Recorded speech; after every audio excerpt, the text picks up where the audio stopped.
Oh, hey there. What?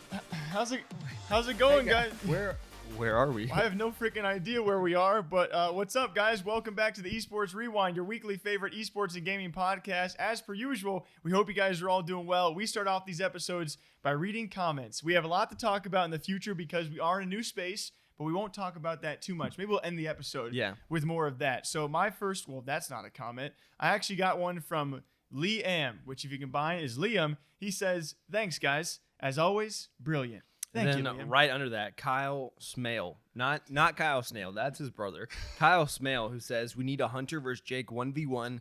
Game of choice up to them. Maybe on Street Fighter 2 in the background. No, now. But, I mean, I would do it at some point. I'm not sure what game I would choose. What do you think you would choose if you had a 1v1 in anything? I think the fairest between us would be League of Legends. Yeah. Otherwise, we'd have to...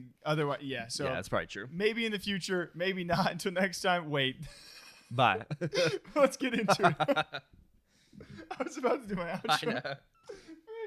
To start out this podcast, guys, we actually have a couple X100 Thieves member finding a spot and a job that, well, I did not see coming. This past weekend with some huge announcements were both Classify and Avalanche, as they have now officially joined MrBeast and his YouTube content crew. How freaking jealous are you? Oh, it's awesome. And even more exciting, almost, I'll say, is that Maj went with them, which is one of their friends. Oh, yeah, I got called out for not... My apologies, Maj. Yeah, and so him being with them, I mean, to be fair, like, they were 100 Thieves content creators. We've covered them a ton.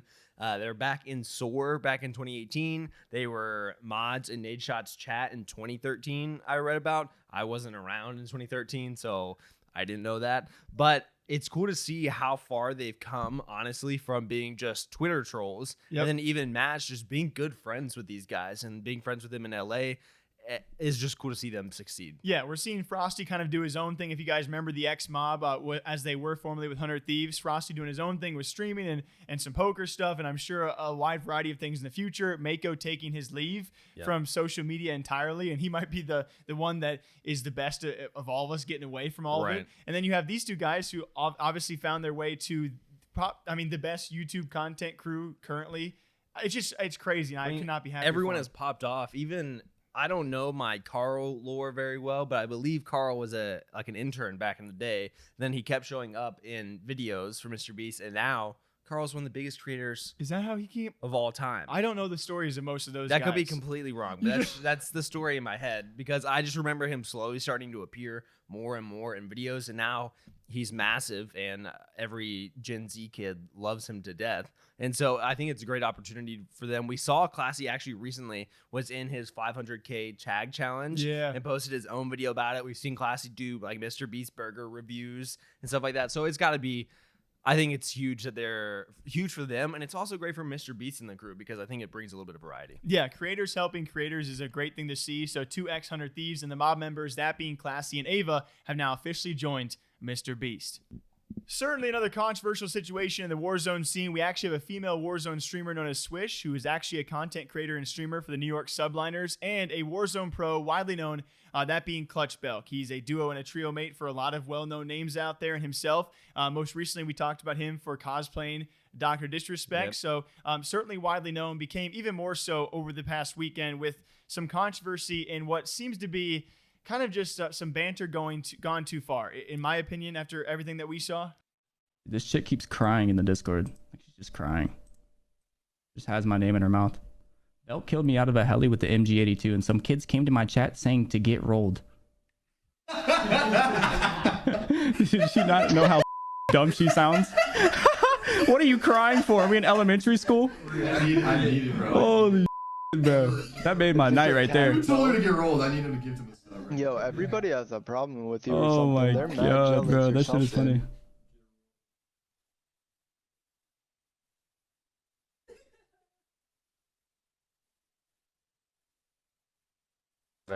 Oh, Huskers! Twice in one game, Huskers? Jaded. Goddamn. Damn. Holy bro. They They just but still trying to save face. You know what? That's crazy, bro. That's too. They took away. We were winning, like, I mean, we could still win, but it's gonna be like super hard. But like, we had this shit in the bag. Everything to do Let me make sure. I mean, let me see how many points we got. One of the mods just link a clip in the chat for me, please, so I can submit it.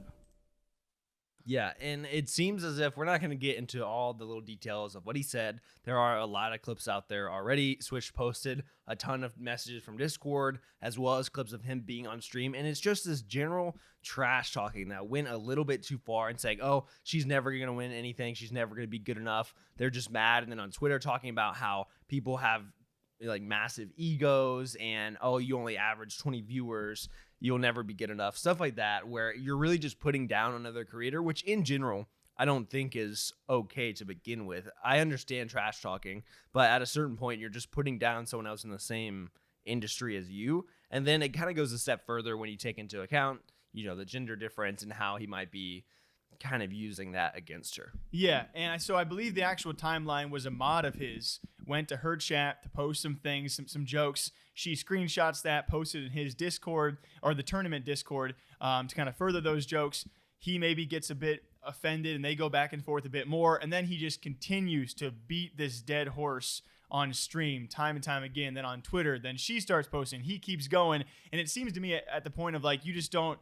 I mean, you really could have thought this through and said, all right, we both got a bit too heated. We took this too far, myself included. I apologize. But instead, there was no apology. He kept going at it. People like Noobs, Z-Laner, Isaac, all taking the side of Swish and saying that this was just banter that has gone too far. How I took it was banter and trash talk is really fun when you got two people going at it equally. Yeah. When it becomes to be just one side continuing to dig and the other one is like, I'm done. Like, no thanks. Because we talked about Nickmercs and Huskers a lot, but they were saying things back and forth a lot. It was always the other bringing up the other, and then that kind of re-sparked the other keeping on bringing it up. Yeah, you're actually punching back and forth, I'd say, which this is just, yeah, it's one person not wanting to be involved anymore and a whole community going after that person, where it's just like, just leave it alone. I don't know how old these people are, honestly, but just, you're adults, drop it. I didn't see anyone take Belk's side in this whole situation. I mean, he definitely has his fans who are very loyal and taking his side.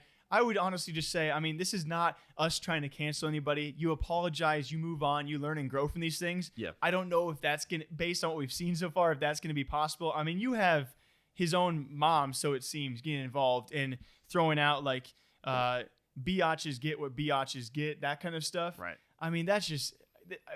If your mom is trash talking another Warzone pro like this, I mean, this isn't. I mean, that's to me too far. To some people out there, it's not. I'm sure some people really enjoy this. I think NRG Isaac really nailed it. He has a whole thread if you guys want to check it out. He said, "I'm all for competitive trash talking. I love a good grudge match or rivalry, but we cannot let it devolve into what we've been seeing. It's our responsibility to speak out when someone is misrepresenting the collective. So I want to say a few things in the matter." And he continued, even someone like Z-Laner, who is close with Belk, has come out and said, this is not something that I condone or stand with. So I think that's the large majority of sentiment out there. Even, I'll just say, even Doug, who has also partnered with them and played with them, he took to Twitter to say, hey, all you people are tagging me in this. I feel like I don't even have to address it because it's obviously not okay and I don't support this. And so there's multiple people who have been on teams with him who are saying, yeah, we're not about this. We don't promote it and we don't like what we saw.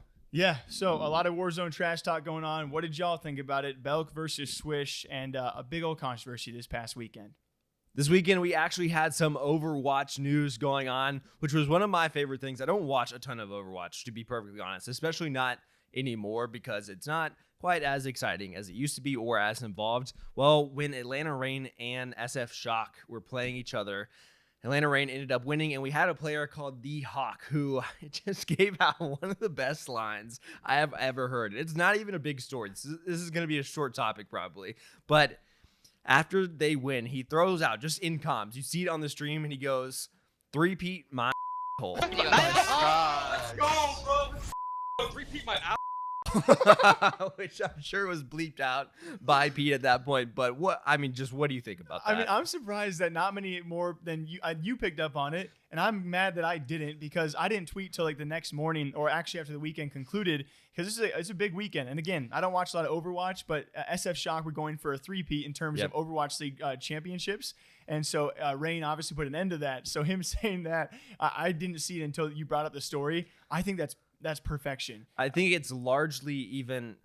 I think that Shock, I could be totally wrong. Again, per usual, we're wrong all the time. So at this point, it's kind of normal. But I believe Shock was the favorite to win that match overall. And then Rain pulling through. And I mean, Hawk was feeling hot. And he took to Twitter later on saying like, hey, I didn't mean BM or anything like that. I was just, trash talking in the moment. There's no hard feelings behind it. And he throws out 3-peat my live on stream, and I lost it when I saw that clip because trash talk this is what I consider a healthy trash talk. Yes. You see that's a joke that so many people are gonna make down the line. You're gonna hear that come up multiple times in the future, I think. Yeah, and even better was Atlanta Reign go on to face, I believe, Shanghai Dragons, and Shanghai Dragons actually take your Overwatch League Grand Finals championship, which is in itself an incredible story because last time we talked about them was probably their 0-40 run back season 1 or 2019. I believe so. And again, could be speaking out of my arse on the timeline of that, but still the fact that Shanghai Dragons were 0-40 at one point or another.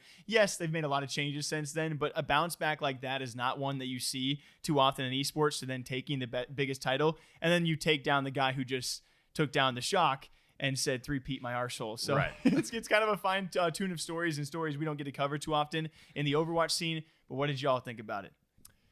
A lot of creators out there have had a lot of drops, and merch has certainly played a big role in the gaming and esports space, especially for streamers who have had some incredible numbers. We've talked in the past a lot about Nickmercs, who has had some recorded $1 million drops, so it seems every time he releases merch, the MFAM comes through in $1 million paydays, or at least in revenue. We've talked about 100 Thieves, and some of the quotes that Nadeshot has said has been $500,000 in 5 minutes. We've also heard Lee Trink from FaZe Clan talk about they've made $2 million in 24 hours. But when we talk about 100 Thieves member Valkyrae, who has now dropped her first collection, I believe, in the last 3 years, something like that, since her last one, and of course since her blow up, she easily could have had several drops since her blow up with Among Us and made millions of dollars, but she waited it out. She wanted a perfect collection, which it was definitely widely sought after because within 24 hours, Valkyrae, a single streamer, had 20,000 orders in 24 hours, which is mind-blowing.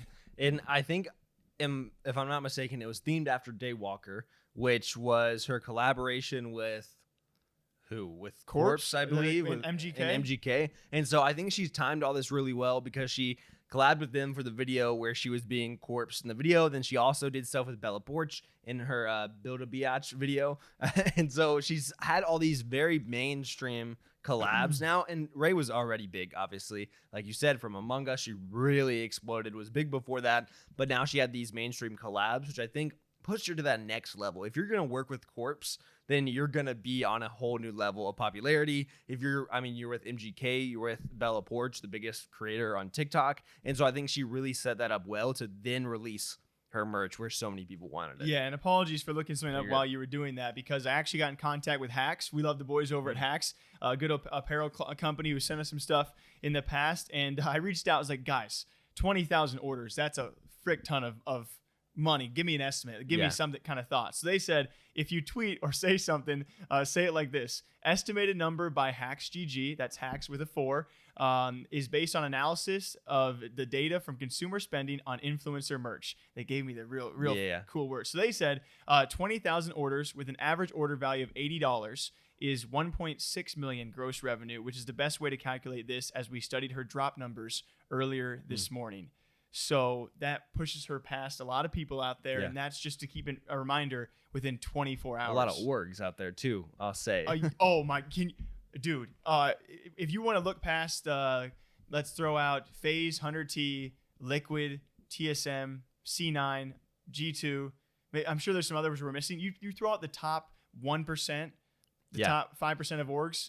I bet you want outselling them. I want to see what numbers she is doing compared to like Fnatic and I don't mean to throw Fnatic, but you guys don't like the names that you think probably do sell well, but do they sell Ray well? Yeah. I mean, even 100 Thieves talked about one of their collections, their daily collection made 2.5 million over the past month. And we saw those numbers. It's something like that where it's actually available all the time compared to their other stuff that isn't, which I feel like Ray's was also that. It's not a super limited drop, which I think helped her out a lot. And the creators that aren't doing the super limited stuff, I mean, even Nick has his Under Armour collection now that anyone can go buy. And so I think having these massive creators where anyone can keep buying them is really doing well for their numbers. And it's crazy. It's so impressive that they can sell so much just in like t-shirts. Dude, can you imagine like just you have a drop and you get to check your analytics and you go to bed and you wake up the next day and you're like, what the frick happened? Right. And you just see the checks rolling in.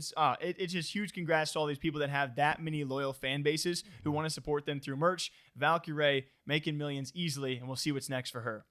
And speaking of 100 Thieves, one of the bigger moves we saw this past weekend, brought to us by George, who has, every org apparently wants to tell him about every move they got ongoing. And this is a big one. That's going to be 100 Thieves, a set to drop steel for that boy, for Boy in Valorant. And one of the bigger announcements, because we have the Last Chance Qualifier also approaching, and to make a move this big before a Last Chance Qualifier to get to champs, pretty big. And I'll say I was a little wrong. I tweeted out about it saying that this was one of the first big moves. They have done moves for 100 Thieves already because they pretty much had a roster, and then they got a whole new roster, kind of dicey. I believe moving. it was the PUBG guys. Yeah. But to your point, this is the biggest This move is way bigger. This for is the sure. biggest move they made today. And so it is crazy, especially, and I don't know why, but I felt almost emotionally attached to this 100 Thieves roster. It's weird to see these Valorant rosters now getting mixed up. 100 Thieves obviously is not afraid to change rosters, and so I'm not too surprised about it, but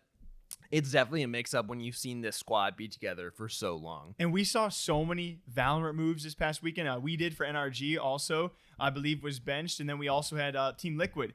Unfortunately, I think it was Cryptix who was taking some time away. And as expected by a lot of people out there, Navera joined Team Liquid with his brother Scream, which is a whole other thing we could talk about because the fact that brothers play together on the same team in a different game is awesome. But yeah, we've had a lot of different people on different sides of the debate of 100 Thieves. What's going on where you make, it's called a Last Chance Qualifier. Yeah. Did you not want to give Steel a last chance? Was the first thing that crossed my mind. I'm almost in the opposite direction where I'm just moving forward and I'm thinking, okay, well, where's Steel going to go at this point? Because he's going to be, people are saying, and obviously we agree, he's going to be a hot commodity for any NA team out there, except maybe Sentinels and Envy. And so he's definitely going to get picked up. It'd be interesting to see him paired with other players and how he's going to do. But otherwise, I'm pretty excited. I do want to bring up one thing that you might be uncomfortable with. We'll see. This is Steel himself responding to George when he posted the article. And Steel said, hopefully the writing in Season 8 isn't as bad as the writing in this article. And so he was firing back at this article written about him, which is up in the air, Why would that make me uncomfortable? I don't know. Calling people out sometimes. You know how it goes, especially other people in the industry. I thought you were going to pull up a different tweet. Steel also said, frick Jake. Yeah, had nothing to do with that. And so that makes me question, okay, did he just not like some of the points that were in the article and didn't agree with it? Or he's upset that this got leaked out, where it's going. But it was interesting to see him responding to the article about him potentially being dropped. I know it can probably go two ways. It's probably true, but when you respond to rumors, it's either you confirming that, okay, it is true, or it's, the other very, very small chance, oh, he's trolling. He pulled this off somehow. I do believe the rumors. I think a lot of people do, and it is pretty crazy to see what kind of issues. And I imagine it's never fun to read about yourself when there are points of critique. We know that's the case, right? I can't imagine at that level where that was the most popular post of all weekend for Valorant. All eyes are on you being critiqued. Yeah, I'd probably be rubbed the wrong way too and say, this sucks, even though it's true. I know. So we'll see what happens with Steel. He is certainly going to be picked up somewhere else, and we'll see what he has to say about his time with 100 Thieves once he leaves. And we're going to mix and match for our last couple of stories, guys. The first one, we always talk about these big money stories. And we don't have big money. We talk about freaking Valkyrae making millions. Steel's going to go on to make millions. The guys being signed by MrBeast. A lot of people making a lot of money, and we love it.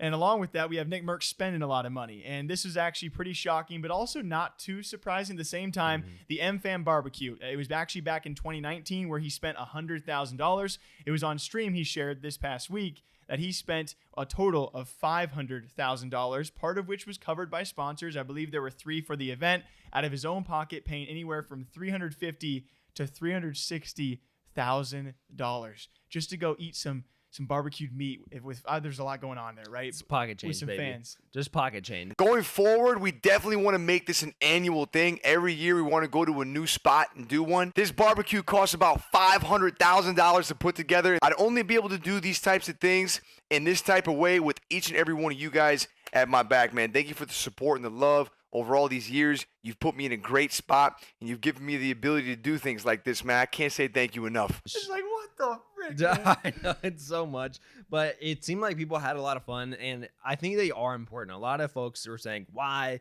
even do this? So smart. Is it just his ego? He just wants this big thing going on. It's like, well, if you have thousands and thousands of people who want to come meet you, and that just makes your community even stronger, where now people are going to be in chat and be like, oh yeah, I met you at the barbecue. Yeah. And they're probably on Discord hanging out now, and that just makes your community even stronger. You're going to sell more merch, obviously, but it also, I don't want to skip over the fact that he spent $350,000 of his own money to do it, and I did say pocket change. Nickmercs has a lot of money, obviously. He said that he signed the biggest deal of his life twice now. We've heard him say it on video. He signed 2 different Yeah, biggest so we don't know what this is. If this is just a massive, platform deal, or my alien theory that he's gonna become a partner with Elon Musk or something like that, something crazy. Who knows? But You were like, my alien theory. my alien theory, we are in Vegas, so you gotta think about it. But it's just impressive that he would go out of his way, because he could use that for anything. $350,000 can even buy a rich man a lot of stuff. And he has a huge team behind him, Yeah. who he actually this past weekend, he brought out his entire team to Vegas.